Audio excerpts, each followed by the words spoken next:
right. Hello. Welcome, everyone. If you're here, that means you are listening in on the political science presentation. Thank you so much for coming to our virtual March open house and to this session specifically. Before we get started, I would like to recognize that Carleton is situated on the unceded Algonquin territory. A reminder that the chat function to your right is on, so feel free to engage with us there, ask any questions. There also is a more formal Q&A part where you can ask your questions there as we're going through the presentation. I encourage you to check out our booths section on the platform. So we have an academics booth section as well as student services booth section where you can learn about all the great things that Carleton offers, from residence award, admissions, and all of those things to get your questions answered. So we have a team of presenters for us here today. So without further ado, I will pass it over to them. Great. Well, thank you very much, Sarah, and welcome to everybody. Good afternoon. Welcome to the Political Science Department, at least the virtual version of it. I'm Professor Vandana Bhatia, and I teach here in the department. I'm also the supervisor of undergraduate studies in the department, and I'll be one of the hosts that you're going to see today. We're really happy to have you here. We're excited to tell you about Carleton's world-class programs in political science. As the events of just the past 2 years have shown, we're living in a really pivotal time for politics and public life, whether it's international security issues, such as that raised by Russia's war in the Ukraine, global issues arising from climate change and mass migration, or events right here at home, managing a pandemic, of course, political partisanship and deepening divides, as we saw with the trucker convoy in Ottawa and elsewhere, relations with Indigenous peoples, wealth equality or inequality. So we face a lot of really complex problems and challenges in the world today, and these challenges demand fresh thinking and innovative solutions. So if you're curious about the world and you want to learn more about it, and you want to be able to influence what's to come, then our program is the right place for you. The mission of our department is to contribute in a positive way to public life through our research, but also especially through our teaching. So we want to cultivate graduates, people like yourselves who are knowledgeable about the world, curious about it, and who are equipped to be active and engaged citizens. So how do we do this? Well, we have a few people here today from our department who'll give you a glimpse of what political science is, what we do, and what your experience in the program will be like. So as I said, I'm Professor Bhatia. I teach in the department. My teaching and research focuses on public policy in Canada and other countries. I'm especially interested in how policymakers and others frame issues using words and emotions and images to justify or persuade or motivate people. I also teach courses in Canadian public policy, theories of policy at the graduate and undergraduate level. We also have with us Sarah Landry, who is who's the person who really runs the program. She's the staff person that most students get to know because she's the one that has all the answers. Her role is to advise students about the program, answer any questions they have about courses or credits, how you're progressing through the program, and what you need to graduate. We also have Professor Aaron Ettinger. He is a specialist in international relations and American foreign policy. He teaches courses in American foreign policy and how it's influenced, he researches American foreign policy and how it's influenced, how it has influenced the world order since the end of the Cold War. I have a feeling a whole new range of topics has opened up for him given the events of the last few weeks. As you can imagine, these are all very important topics, so his classes are always very interesting and highly in demand, especially his first year course in world politics, which you'll get a chance to take if you're at Carleton this fall. In fact, he's an award-winning teacher both at Carleton and nationally. So if you want to get a taste of what he teaches and what he researches, you can also hear him in one of the departments, or in a number of the department's podcasts in our podcast series, which you can find on our website. We also have Rachel Fissette. who is a student in the Department of Political Science. She's a third-year student. She's doing a double major in journalism and political science. And her focus in politics is in international relations, as well as having a minor in history. So Rachel is a very active member of the Carleton community. She volunteers with at least 10 different clubs and organizations on campus, including the fact that she's the vice president of the Carleton Political Science Student Society. She's the executive director of the Campus Activity Board, and she's the president of the Ravens Book Club at Carleton. So she's got lots of really good insights about what it's like to be a student at Carleton and in our program. She'll give you a chance to, you'll have a chance to talk to her and ask questions of her as well. Okay, so now I'm going to turn it over to Professor Edinger, who's going to give you sort of a big picture perspective of what the study of politics is like. And then we'll turn to Rachel, and then I'll come back and give you a little bit more about the program itself. Okay, go ahead, Aaron. Thank you so much. I want to talk here for a couple of minutes about two basic questions. What are you actually going to study in your first year if you study political science at Carleton? And what unique perspectives will you get from political science classes in dealing with current events? Let's start with that second question there, about the unique perspectives in P-Sci. I think there are three really interesting things that we can talk about here. And the first one is what my view of the study of political science is all about, which is the study of power, right? How it works, what it is, where it is, who has it, who doesn't have it, and who benefits from this kind of an arrangement. In my view of things, the study of politics, whether it is at home or in the world, comes down to that question: what is power and how does it work? And so when we take that sort of perspective, we can apply it to all sorts of different circumstances around the world and at home that helps us to unpack all sorts of complicated relationships that may seem overwhelming, or sometimes are invisible when you follow the news, when you follow politics on the news. From a political science perspective, we give ourselves permission to unpack all of these questions in really, really interesting and systematic ways.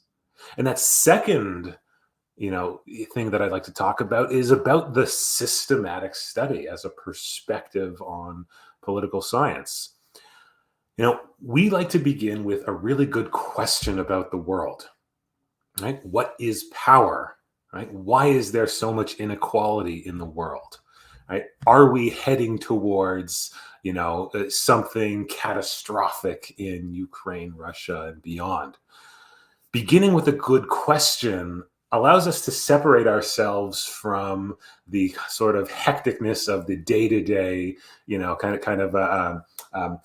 following of politics in the news. We begin with the good question and we proceed through, logic and facts in order to reveal things about the world that are new and interesting and exciting and that challenge the assumptions we have about the way we think about politics.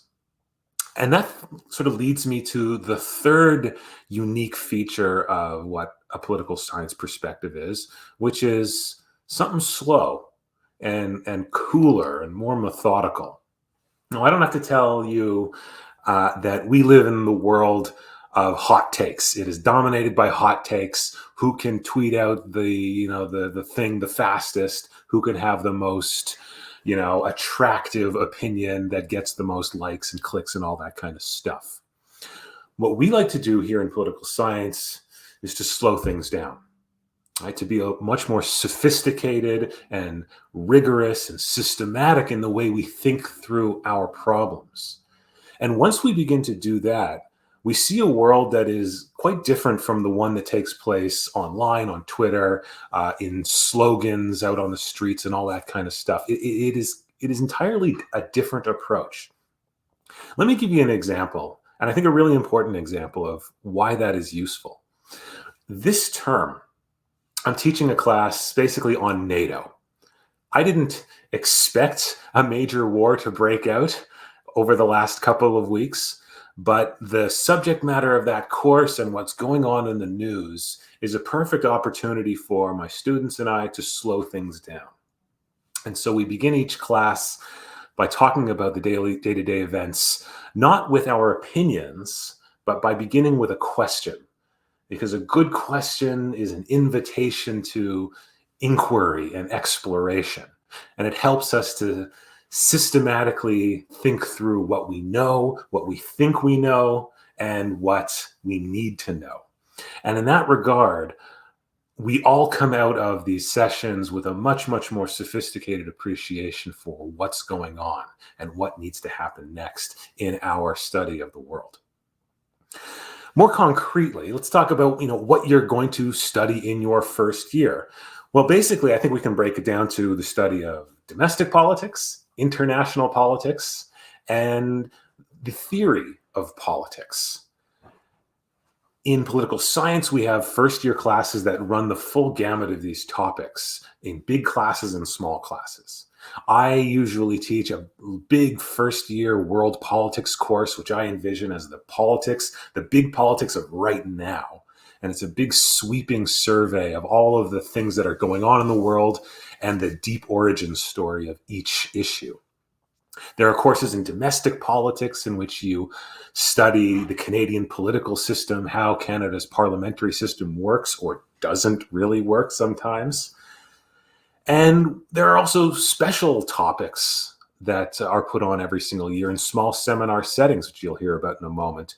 This year, there are courses on the politics of Netflix, about gender, race, and political exclusion, on parliamentary politics, all of these kind of specialized courses at the first year level that are really quite unique because they give you a taste of what you might get in third and fourth year courses at the first year level in small settings.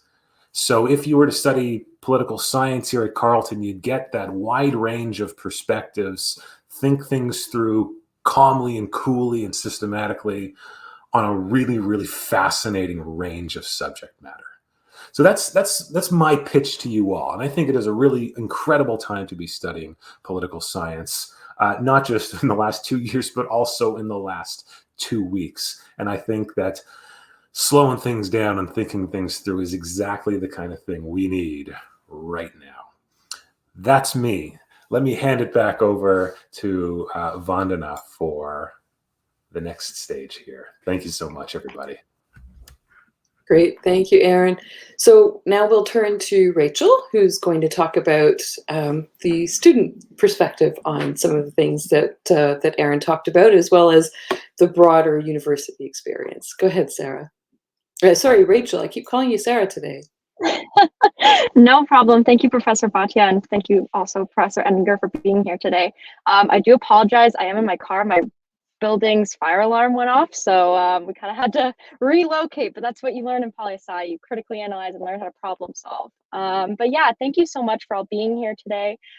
We really appreciate you taking some time out of your Saturdays to be here. I think it just proves that you're going to be amazing students in the fall. I'd just like to talk a little bit about why I joined poli-sci, some of what you can look forward to, how to get involved, and some advice that I have as a third-year poli-sci student. So I have an interesting story of how I joined poli-sci. I actually came to Carleton for journalism, and that program, similar to others, you have to minor or double major. It's just part of the degree requirements. And so I took a couple of classes for English, poli-sci, and history. And I have to say, poli-sci, it just stuck out to me. I just completely grasped my attention. I was like, I can't not follow through on these studies. I look forward to them every week now. They're pretty even with my journalism ones. I think sometimes I enjoy them a little bit more just because they really envelope everything in the world. We interact with politics, whether we like it or not. And it's just allowed me to critically analyze everything that's going around me. I think I just know so much more about what's happening in the news, what's happening in my everyday life from political science. It's more than just politicians, campaigning for seats in the House. And while that's a big part of Canadian politics, it is so much more than that. Politics is what allowed you to have I don't know, your banana for breakfast this morning, or to have internet to join this call. And I think that's a really important thing that you'll learn, just how enveloped we all are with politics. And Carleton political science program, it's so vast. There's something for everyone. As you'll probably learn, there's quite a few things you can concentrate in with political science. You can concentrate in Canadian politics, gender politics, political theory, public affairs. There's a whole bunch. I'm concentrating, like Professor Bhatia said, in international relations, or IR. And I have to say, every single class I learn something new. It's amazing to learn about what's happening around in the world around us and how states really interact. And you get to learn like why states are acting a certain way. And I think that's super interesting, especially with current affairs and events that are happening right now. So first year for me, like I said, it was a little bit of a different experience, but I really enjoyed it. And I think my first year can tell you how much this program is, how amazing it is, because it drew me in and had me come over. One thing that I didn't expect though was actually discussion groups. So if you know what discussion groups or tutorials are, you're already ahead of where I was when I started university. I had absolutely no idea what it was. And when I learned about it, basically you meet with a couple of your peers, about like 15 to 20 of them, along with your teaching assistant every week, and you just get to discuss the course material. And I think it's really amazing to be able to discuss the matters just very in a small group and get to talk about not only your opinions, but learn a little bit more in depth about the material. I'm going to be honest, it was a struggle for me first. I'm a very introverted person. So to get up there and share my opinion about world politics, it was terrifying for me. But I think the more you practice it and the more you realize, these are easy participation points for your grade, they're really great. And it's a great way to also get to know your TA and really go in depth with the material you're learning. So yeah, I have to say, one thing in first year that I really recommend is trying to join in on the events from the Carleton Political Science Society, or CPSS. Professor Bhatia mentioned that I'm lucky enough to have become vice president of academics on the club. So I'm able to create little academic nights to learn more about the political science program, as well as create little study guides and study nights to prepare you for exams and midterms and your papers and all that. Just discussion groups as well as CPSS, that's where I met my friends and my fellow peers. I think it's a great chance to get to know people who are like-minded and interested in the same things as you are. I can't say enough how great it is to be able to talk about people who understand politics, especially with the current events in Ottawa. It was really interesting to be able to have that time in your discussion groups, as well as with your peers, just discussing everything. And I think that just proves again how important political science is, because it helps you understand what's actually happening. I will also do a little shameless plug for CPSS. We also last weekend had our Carleton Model Parliament, which is super, super fun. Basically, you get the chance to create your own party and become an MP for the weekend, and fight out bills and budgets in Parliament. This year we were online, but next year we are, I'm going to say it, hopefully definitely back in the Senate to do it. It's super fun. It's very satirical. The bills people propose are ridiculous. We had Soupgate last year about chicken soup. It can get pretty ridiculous, but at the same time, you're using what you're learning and, being a real MP, which is very fun. Of course, I did enjoy in first year, and this is going to sound a little suspicious, but I had this prepared before I knew Professor Edinger was here. But World Politics, Poli-Sci 1200, that was definitely my favorite course. It's what made me want to study politics, just learning about the way the world works in the global order. It just blew my mind. I had never really engaged with material like that before. So if you're taking political science, please be prepared for that one. It's an amazing course. I think it'll really prepare you for the rest of your time with the political science program. I think it's amazing. It's so much fun. I do the readings, please do the readings. But those readings were so interesting. Some classes, they're a little long, a little theoretical, but those ones, they changed my world, changed my perspective about everything. So I think you guys will really enjoy that class.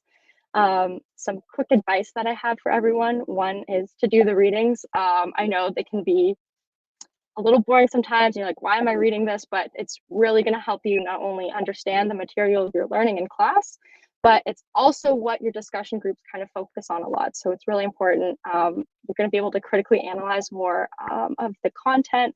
You're going to be able to, reflect back on those on your essays and your papers. And so I think they're really important. Another piece of advice I have is please get involved. Obviously, pretty involved at Carleton, and I think it's really made my experience just so much more wholesome and more fun. And I feel like I'm just so connected with the Carleton community because I'm able to meet so many different people who have like so many different experiences. Things are looking super bright next year. They're going to be having a lot more in-person events across campus. There's hundreds of clubs on campus, and if you can't find one that's not for you, you can create one. We get funding from our Students Association to create clubs, so please do that. We also have a club for almost every major political party of Canada, so you can join the Young Liberals, Conservatives, NDP, and Green Party. Something for you if you are interested in politics, which I have a feeling you might be since you're here. And yeah, of course, there's CPSS as well. So I do hope you try and join something because you'll really get to know more of your peers. And yeah, it looks good on a resume too, being involved in extracurricular activities. So yeah, I hope that I will see some of you at fall orientation. I hope you have gone to Club Expo by that time. And I please expect some of you to come talk to me. I'd love to know what political science classes you have that semester. I'm pretty involved in campus, so I'm seeing your names. I'll keep them in my head, and I'm sure I'll see some of you one way or another across the year. But please ask me any questions you have about the program, about Carleton, and if you need any help at all. But yeah, thank you so much for having me today. It was really great being able to speak with you. Great, thank you so much, Rachel. So you can tell why we asked Rachel to do this. She was amazing, and she's so involved on campus, and she's a great student. She won a department scholarship last year as well. So you can see there's a lot of ways to get involved and to really enhance your learning. What you do in the classroom with a lot of the things that are happening around campus and in the department as well. I'm just going to talk a little bit about the program. So if you have any specific questions about anything that I've said, we can certainly discuss them afterwards. I'm going to, I may go a little bit fast, but we can revisit some of this afterwards as well. Let's see if I can get this going. Here we go. So Rachel mentioned all of the different ways that you can specialize. So we have 8 different concentrations that you can choose. So Rachel and Professor Ettinger are in the international relations concentration in terms of their teaching, and Rachel studies. But we have lots of other areas that you can specialize in if you choose, or you can sort of go much more generally and take courses from all different parts of the discipline. And you can also do a minor, which allows you to kind of carve off a separate topic of study that you can specialize in a little bit, that can enhance or complement your political science degree. So Rachel she's doing a double major with journalism, but she also has a minor in history. Is that right, Rachel? I think it was history, right? And a lot of students do actually take. Yeah, so history is a very complementary subject with politics, obviously, but other students specialize in a language. So if you want to really learn a new language well, you can take 3 or 4 different courses in that language to become more fluent. So there's lots of ways of tailoring your degree. And in your first year, as both Professor Ettinger and Rachel have said, you have a number of different courses that you're required to take, and then lots of options to choose courses that fit your interests, and then elective courses in other areas as well. In terms of the timetable and what your first year looks like, it will be similar if you're in a semester program in your high school right now. So instead of 4 courses, you'll have 5. You meet each course usually once a week. Some of the courses meet twice a week. And there's usually a discussion group associated with it. So, you can kind of tailor your schedule to work around other commitments that you might have, Typically, students like to have a couple of days, 1 or 2 days a week where there's no scheduled classes, so that you can, spend those days kind of getting your work done. But there's a lot more flexibility in terms of how you build your timetable. We have some great people in the department. These are just some of the people that have been in the news and writing in public fora about events around the world today. So just as Professor Ettinger talks about world issues in his classes, many of our faculty are experts in their fields, and they're consulted by governments and the media alike, as well as talking about their research all around the world. So these are just some of the people that have commented on some of the issues that are high on the agenda. And a lot of these folks, you can take courses with them. They'll also be they often give seminars or open lectures. So it's a really vibrant community. We have our own faculty. We also have a lot of people that come to campus. So whether as an invitation from an individual faculty member to come and talk in their class, or ambassadors, politicians, other researchers. There's always lots going on, and lots of people that you can really meet and talk to some of the foremost experts in their fields from around the world. And being in Ottawa makes that even more possible, with all of the embassies and high commissions here, all of the political happenings, as well as a lot of NGOs and international organizations have their offices in Ottawa. So there's lots of opportunities to network and meet people in a number of different fora. I'm just going to skip over this part here. In terms of ways of getting more hands-on experience, there's lots of ways that you can do that. With political science in our department. Co-op is a program that some of you may already have heard of and applied to. So co-op obviously gives you a chance to get some real world experience.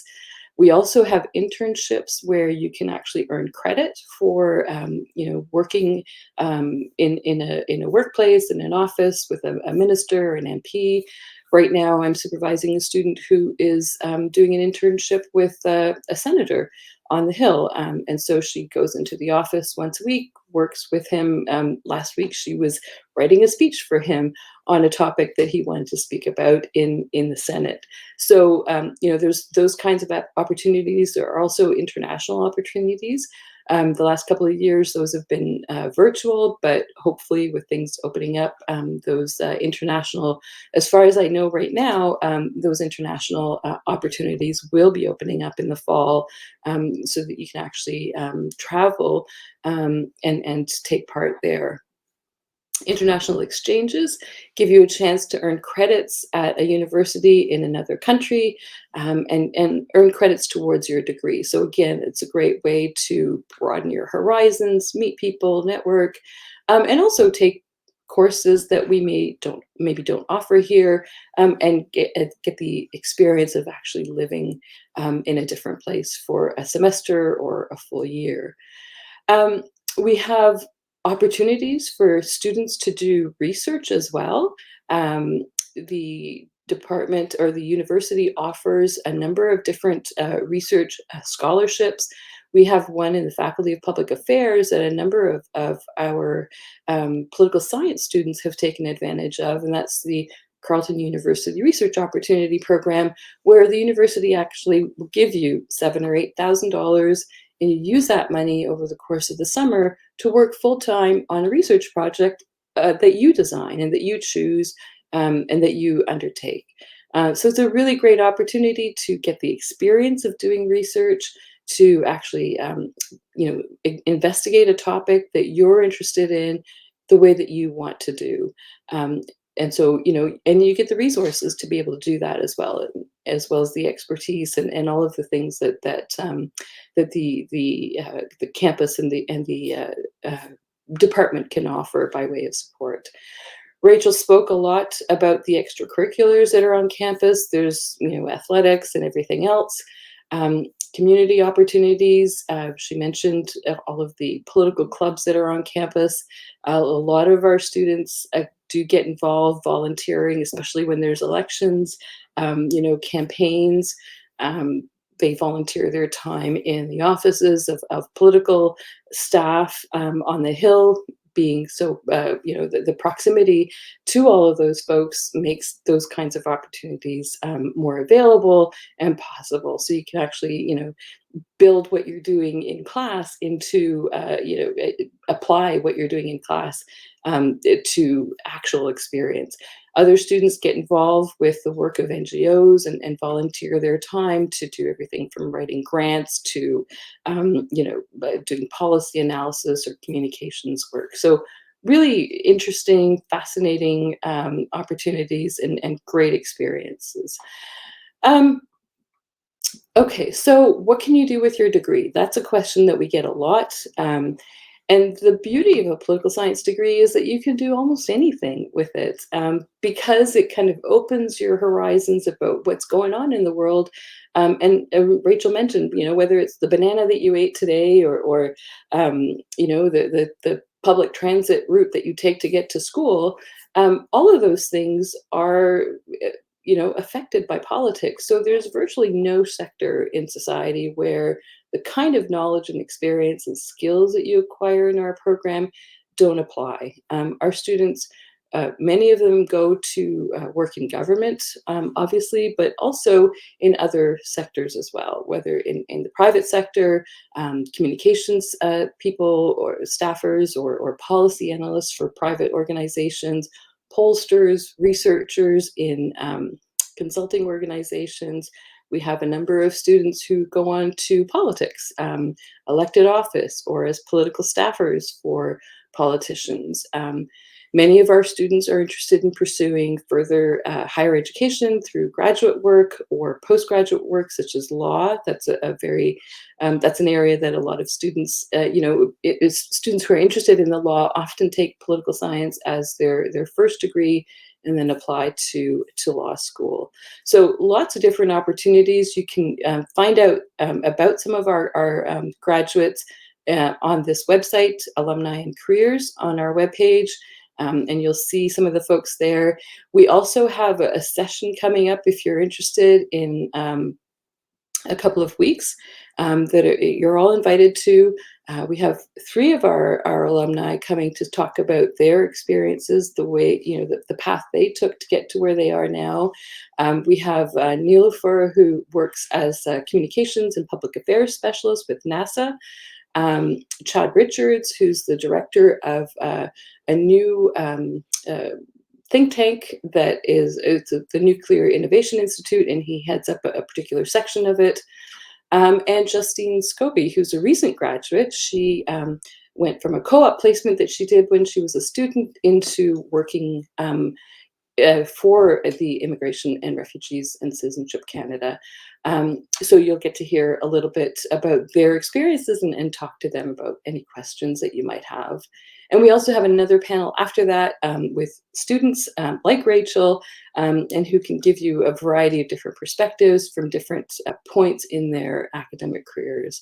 So I welcome you, invite you to come to both or whichever ones that you can, and we can certainly explore them a little bit further.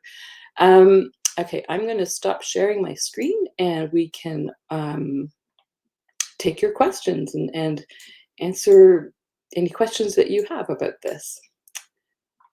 Okay, so we have Anna, accepted to the political science law and a combined program in political science and law.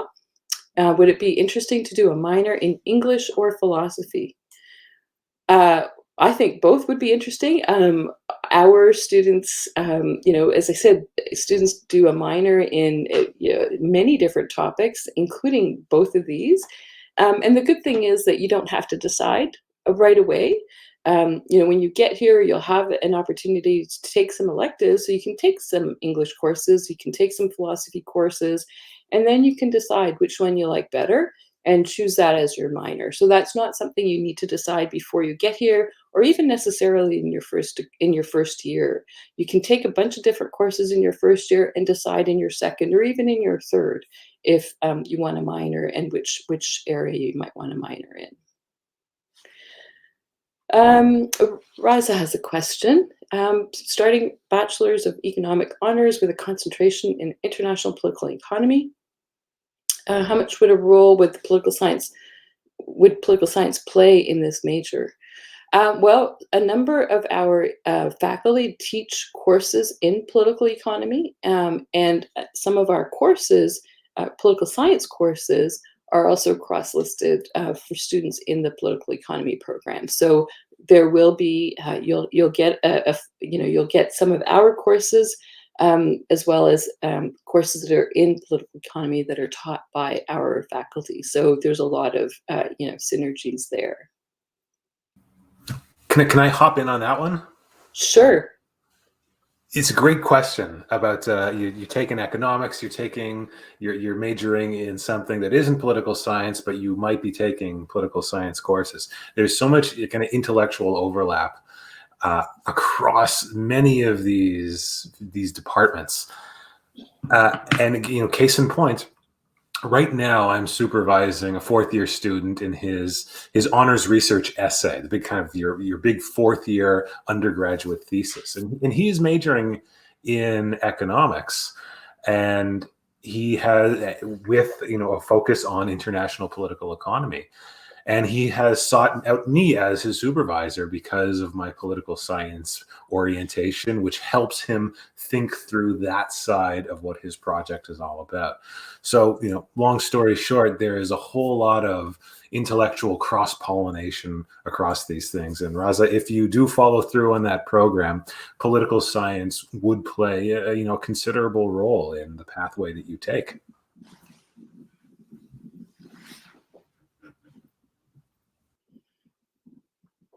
Here's one for you, Erin. What are we usually focusing on in world politics courses? What regions in the course would you look at?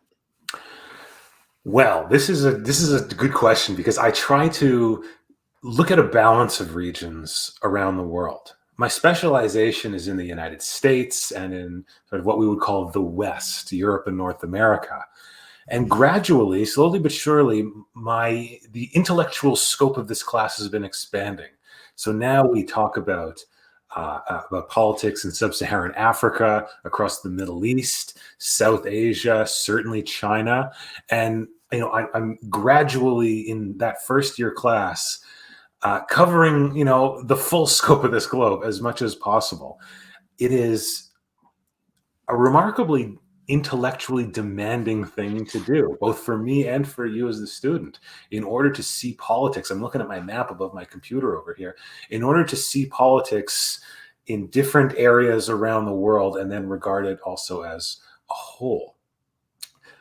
On top of that, you also have an opportunity to study regions that I don't speak to directly in lectures or in the readings. All of the written assignments give you the opportunity to do a deep dive into areas that I may have overlooked.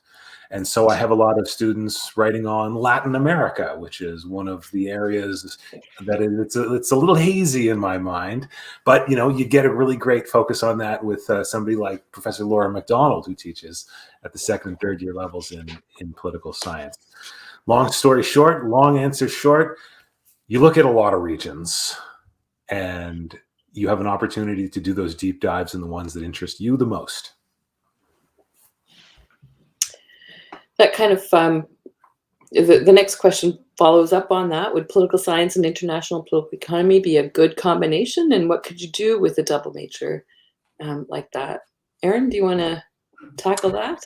Yes, it would be a good combination. I mean, political science and international political economy are two sides of the same coin, really. I mean, if you take political science as being the study of power, and international political economy being the study of how power influences the global economy, well, there you go. You have a marvelously sophisticated way of looking at globalization, the international political economy, as Rachel said earlier, where that banana comes from, right?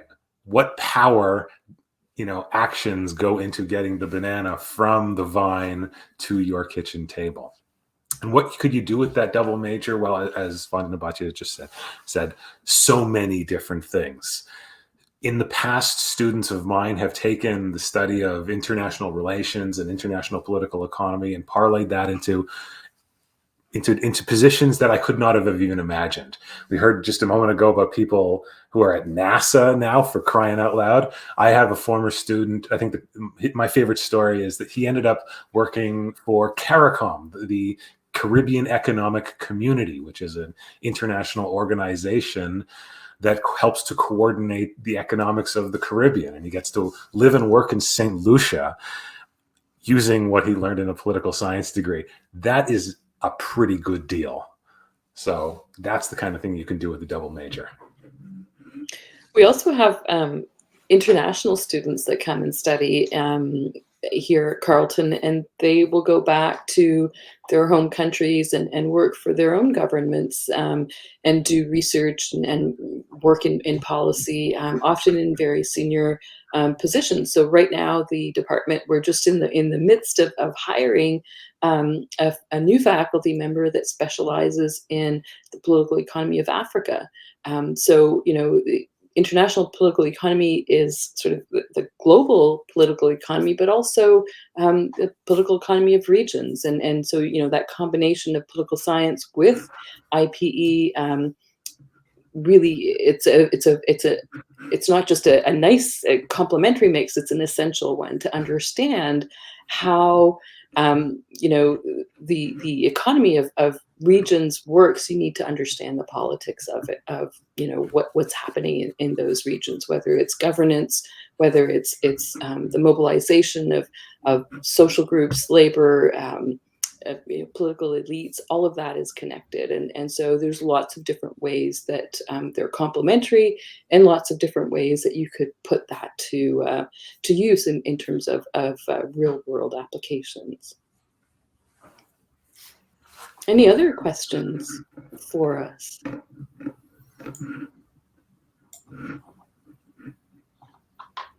How many of you are thinking about international relations? That seems to be a hot topic these days.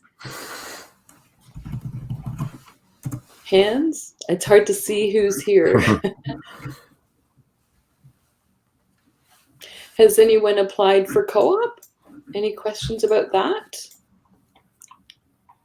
We've had in the last couple of years, most of the placements that students have had have been virtual, but we are moving back to in-person placements as well. And a lot of students end up working in government, especially the federal government offices. And again, that's a really good experience in a lot of different areas, everything from refugees and citizenship to global affairs to defense and the parliamentary library. So there's lots of different things that you can do from that perspective as well. I think we're bumping up against the, oh, here we go. We have some placements for co-op. There's a list. Well, I can tell you about some of the placements, and there's more information on our website. There's a separate section on co-op on our homepage that you can look at some of the more recent places that students have done co-op placements. But as I said, a lot of our students do go to the federal government, just again because of the proximity. And so there's virtually no department that students haven't gone to, but we've also had students doing co-ops with non-governmental organizations. So we've had students doing co-ops with the Canadian Medical Association, for example, or the United Nations UNHCR offices in Canada.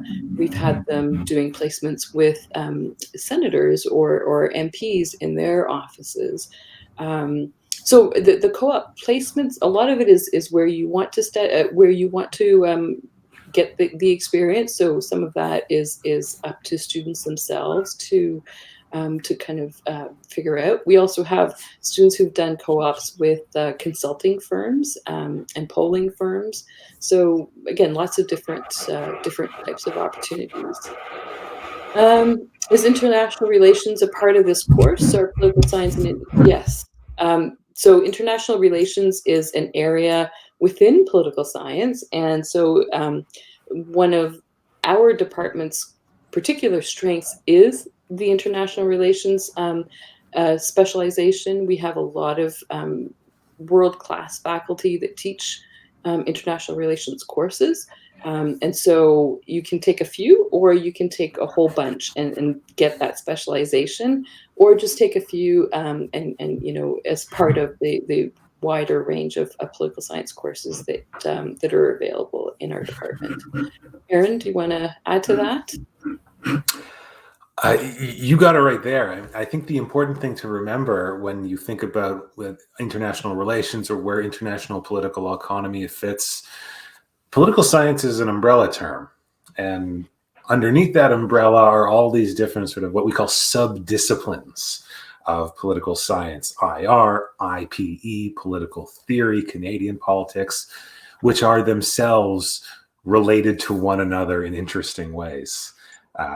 What you do in the course of a 4-year degree is study how they are all connected in fascinating and unexpected ways.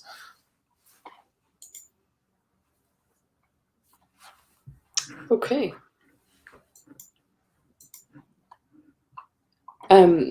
Just to add to that, here we go. We have another question. We have just a couple minutes left. What would the study of security and intelligence look like in the context of international relations? Is it as obvious as it seems, or is there more to it? That's definitely one for you, Erin. Well, the study of security and intelligence in the context of international relations, that is what we would call security studies, which, if you want to keep getting finer and finer, is a subset of what international relations is all about. Nothing is as obvious as it seems, right? Everything has its own interesting dynamics that are extraordinarily complicated, that require deep dives into the details, but also, it's helpful to understand the broader theoretical and political context of things. So if you wanted to end up in a position in the security and intelligence community in Canada or elsewhere, studying politics is an extraordinary foundation for doing so. The job prospects for such a study path are wide open. The Canadian Security Intelligence Services always recruits people. It's always a good idea to have a second language and sometimes even third language abilities, which is something you can do at Carleton. And so in that regard, the study of politics with a specialization in international relations is a wonderful starting point to get to that objective. If you wanted to study military matters, same story applies. The politics of security and military operations are part and parcel of what we do here. And if you wanted to consider more advanced study, you can look 4 years down the road to graduate programs that really, really start to specialize in that kind of programming. And in fact, one of the really excellent programs in security studies in Canada is right here at Carleton through the Norman Patterson School. We have some of the foremost experts in Canadian security studies here. And the job prospects are not just limited to the military. Obviously, government departments in many different departments are concerned with security, and whether it's cybersecurity or military security, there are many different facets of security that that are part of any department, as well as again private sector organizations that are part of the security industry, or that also sort of are concerned with security issues in terms of their business, their ability to invest in other parts of the world. So security studies does not limit you to just working for the military by any stretch. Does the school, back to the co-op question Lisa asked about support from the school in finding co-op placements? And the support, yes. So we have a co-op department that's separate from all of the academic departments, and they have all of the support that you would need. In fact, one of the conditions for doing a co-op is that you take a course, that it's not a credit course, but it's a course over a full year where you actually work with people in the co-op office to get yourself ready, everything from CVs and cover letters to interview skills, and the actual job search itself. So they will offer support in terms of, providing networking opportunities, a job board to see what opportunities are out there, or to network with potential employers. And also, if you're looking at something very specific, and they'll support you with how to find that, and what to do to get those kinds of positions. So there's lots of support for co-op, definitely. Any other questions? The other thing about co-op is that if you haven't applied through the OUAC application, you can still think about it once you get here. So after your first year, or in your first year, if you think this is something that you might like to do, you can actually apply for co-op once you're in the program. So you haven't sort of closed any doors if you haven't already done it. And again, I would really encourage you to think about it. You can check the co-op page on our website, and that will also take you to the co-op webpage for the university. And it'll give you a lot more information about the program and what it entails. But it's a really great opportunity to get some work experience while you're here. It does add usually about an extra year to your studies, so that's the one thing that you need to keep in mind. But again, you're working; these are paid positions, not in unpaid internships when you're in co-op. So there is some compensation for that extra year that you spend doing the co-op program, but it's definitely worth it, as I think most students that I've spoken to. And we'll have some students in the co-op program at our student panel in a couple of weeks. So you can get some more insights from their perspective then. Any other questions? Okay, well, thank you all so much for being here. I'm going to turn it over to Sarah Bradfield. Yes. Okay, awesome. Thanks everyone for coming. I think we'd agree that this was very wonderful and informative. I loved hearing directly from Rachel, and so much expertise on this panel. So thank you so much for taking time out of your day to come and chat with us today. And for all of the attendees, feel free to check out the Student Services booth to learn all about co-op or awards, any admissions questions. We're here to help and answer your questions. I hope to see you all in the fall. Have a good weekend, everyone. Bye. Thanks, everyone. Check out our webpage, and you can email us, any of us individually. Just go to our webpage and you'll find our emails. And if you have any questions about anything we've talked about today, we're happy to answer them or set up a meeting with you afterwards as well. So take care, and thanks again. Bye, everyone. Bye-bye. Bye.